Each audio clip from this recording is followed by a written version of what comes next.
I always feel so awkward filming these with no music because it's like just me in my thoughts. Okay, so I asked you guys some questions after the last video. It's been a while, it's been a week. During that week I uploaded a couple videos though, so at least that happened. But I asked you guys questions. I'm going to answer a couple today and then a couple in the next video because I have a feeling this is going to be a long one, which I'll have to split into 2 parts. So, who should we start with? Okay, we're going to start with this one. I wrote them down in my book because I'm too lazy to set up my camera and figure out how to upload it to my computer and edit it, and yeah. And honestly, the phone is so much easier, but you're only allowed like 15 minutes, which is so hard. Okay, and we're already a minute in. She asked why you acted the way you did last summer. You've always been nice to me though.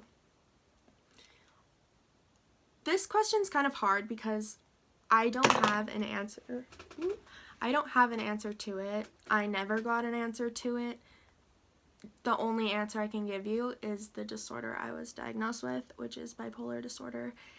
And within that there is manias, which I was in a very extreme one, which kind of turned me into like a different person. Like, you know how there's like a persona and you can, like actors, they're like pretending they're someone else. Not like I was completely gone, it was just like not actually me. It was kind of just like my brain talking for me. Sometimes I would sit there and like even with my ex, I'd be sitting there and I just like couldn't stop talking, and like I would get questions on it and I don't know why, I just couldn't. And I would say things that like right now I would never ever say.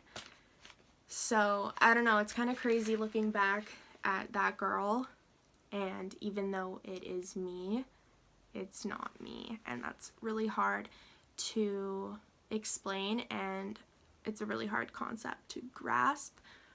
But if you look into bipolar disorder and manias, you can kind of understand what it is, but honestly I can't really explain what exactly it's like because it's literally like you can't describe it.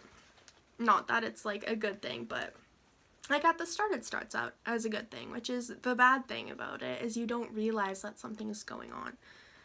So this one's like kind of general, but it might be about the hospital people too. He said the types of things you went through, who helped, and what they did. The types of things I went through, well, I stole the truck, I got in fights, I was getting with some guys, I'll say that. We're gonna be honest on this channel if you haven't noticed already. I got another question that just thanked me for being so real, and honestly I find filming these is kind of therapeutic. This light is kind of killing my vibe. There we go. It's very therapeutic to kind of talk about it and almost put the pieces together, try to figure out when it started, like the signs of it and all that stuff, and also like helping other people who maybe are going through what I went through and don't really know what it is. Bipolar disorder is something that is very different. A lot of people that I met in the hospital had bipolar disorder, but the things that I would do weren't things that they would be doing too. And like that could change throughout manias and depressive episodes, but like I wouldn't say there's like, obviously there's a definition, but there's no like strict like things that you do because it's kind of unpredictable. So yeah, that kind of sums it up. Who helped?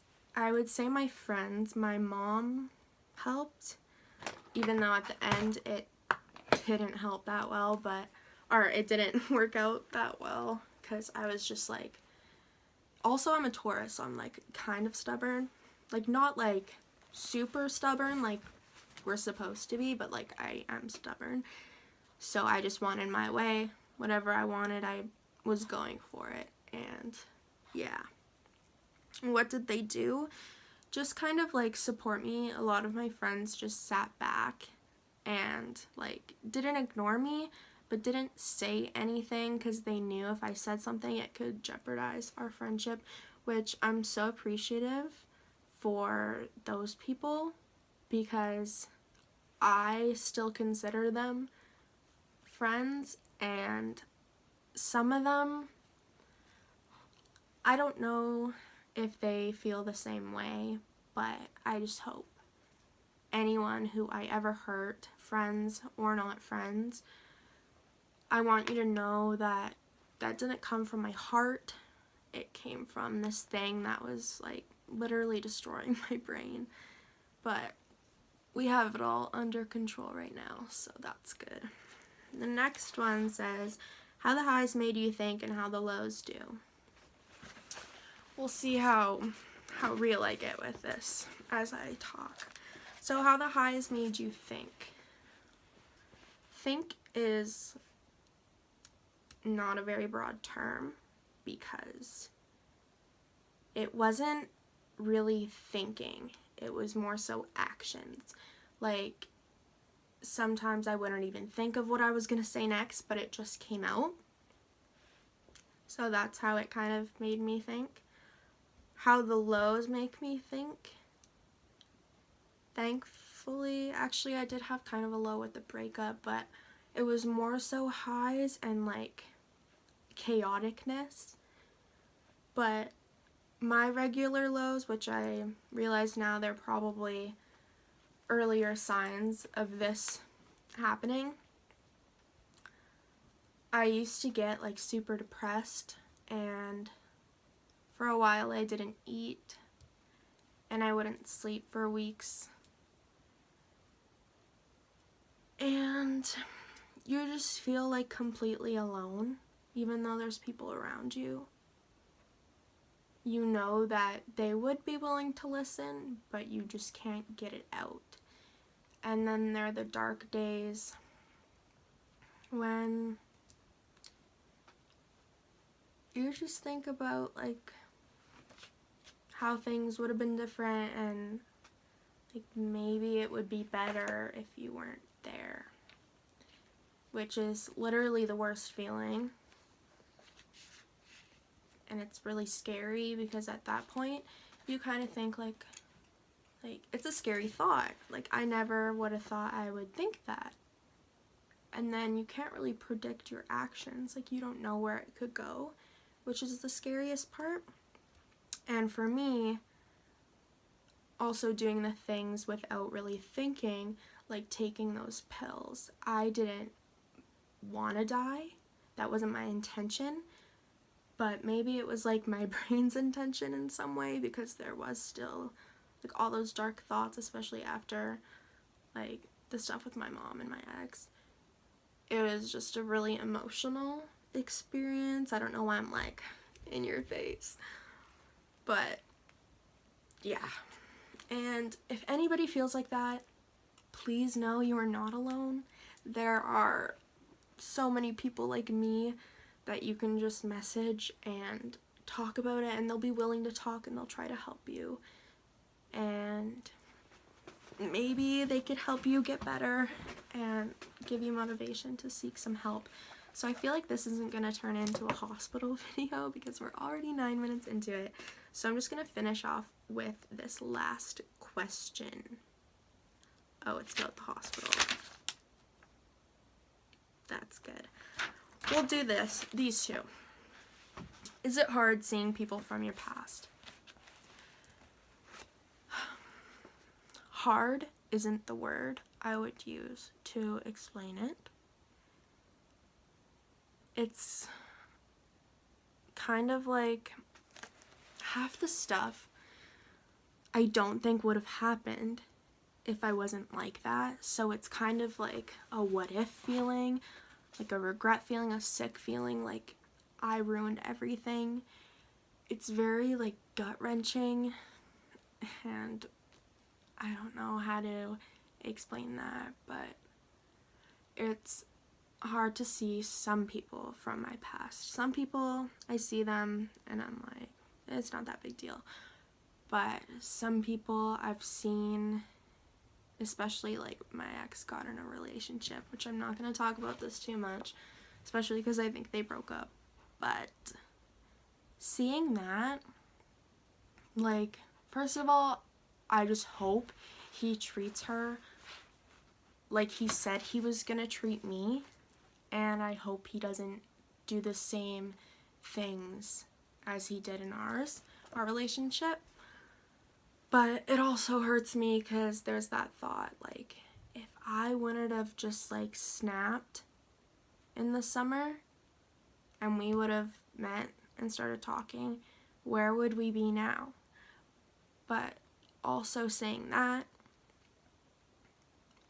I don't know if it would be a good thing if some of the relationships I used to have were still continuing, because some people in my life at that time were just so toxic and I didn't even realize it, and now I realize it. I'm honestly, like, I don't mean to toot my own horn, but I think I have grown so much, which is something that I can take away from everything that I've been through. I have learned lessons that I can teach my kids. Also, I have stories for people. Like, some people, I just tell them, like, just like a snippet of a story, and they're like, what? What?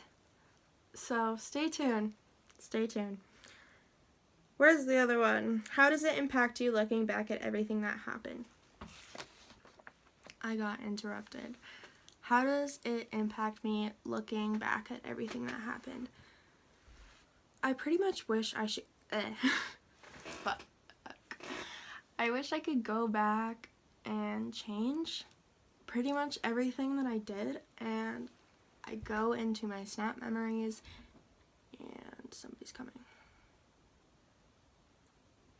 Hello? Okay.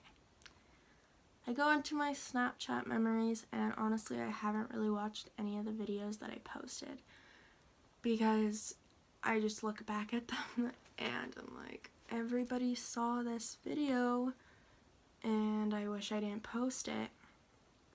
And honestly, they're really cringy, so I don't watch them. And when I do, I just get, like, not an embarrassed feeling, but just like, I don't know. I guess the main word would be, like, regret. And also, like, how? Like, how could you say those things? And how could you post those things? But I can't really go back and change it. And I'm thankful for that because of what I've learned about myself. I always thought I had something because I used to just get really sad, but I never talked to anyone about it. And that's what this summer has given me, is an answer to my prayers, literally.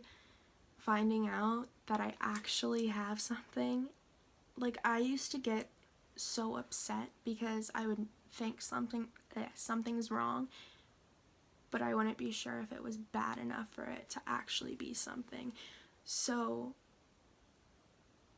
honestly, I think my diagnosis is a blessing. So when people use it against me, honestly, I just think they're ignorant, especially in this day and age when we're finally starting to learn about mental illnesses and actually caring about them.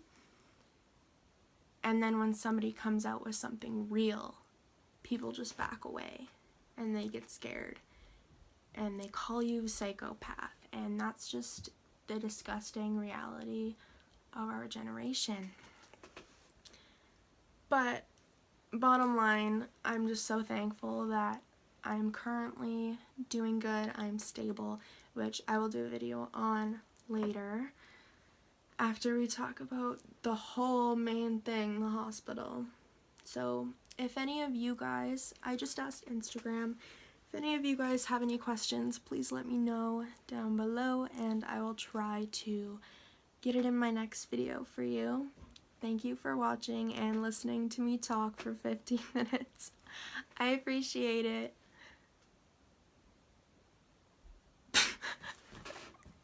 I'm so awkward. Bye!